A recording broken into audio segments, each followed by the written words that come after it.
મોટા સમાચાર ભાવનગરથી સામે આવી રહ્યા છે। ખરકડી ગામે નકલી દારૂની મોતનો જે મામલો સામે આવ્યો છે। એસએમસીના વડા મયુરસિંહ ચાવડાએ ભાવનગર પહોંચી આ સમગ્ર મામલે તપાસ હાથ ધરી છે। નકલી દારૂનું સેવન કર્યા બાદ 18 જેટલા લોકોની તબિયત લથડી હતી।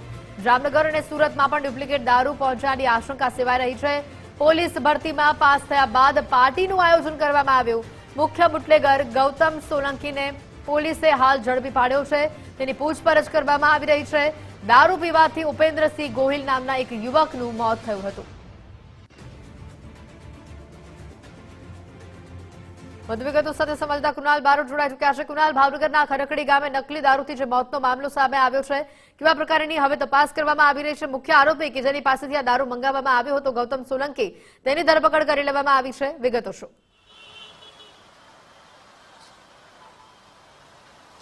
બિલકુલ હેતવી, જો વાત કરીએ તો વર્તેજ વિસ્તારના જે ખરકડી ગામ છે તે ગામ ખાતે ચોક્કસથી ઉપેન્દ્રસિંહ ગોહિલ નામના જે વ્યક્તિ છે, યુવાન છે, તેનું જે ડુપ્લિકેટ દારૂ છે તે પીવાના કારણે ચોક્કસથી મૃત્યુ થયું હતું। બીજી તરફની જો વાત કરીએ તો 18 જેટલા જે લોકો છે તે લોકોએ પણ આ ડુપ્લિકેટ દારૂનું સેવન કર્યું હતું। ત્યારબાદ તેઓની પણ જે છે તે તબિયત લથડી હતી। તેને લઈને ચોક્કસથી ગત રાત્રિના ભાવનગર પોલીસ વડા નીતિશ પાંડે છે તેના દ્વારા પ્રેસ કોન્ફરન્સ કરી અને સંપૂર્ણ જે માહિતી છે તે આપવામાં આવી હતી। કઈ રીતના ડુપ્લિકેટ દારૂ છે તે ઘુસાડવામાં આવ્યો હતો ને તેને લઈને ચોક્કસથી હવે જે છે તે તપાસ શરૂ કરવામાં આવી છે, જેમાં મુખ્ય બુટલેગર જે છે ગૌતમ સોલંકી તેની પણ ધરપકડ કરવામાં આવી છે। તેની સાથે રહેલા જે કહી શકાય કે તેને કોને કોને આ દારૂ જે છે તે ડિવાઈડ કર્યો હતો, કોને કોને વેચવા આપ્યો હતો, તેમાંથી 3 જેટલા જે અન્ય જે બુટલેગરો છે તેઓની પણ જે છે તે ધરપકડ કરવામાં આવી છે।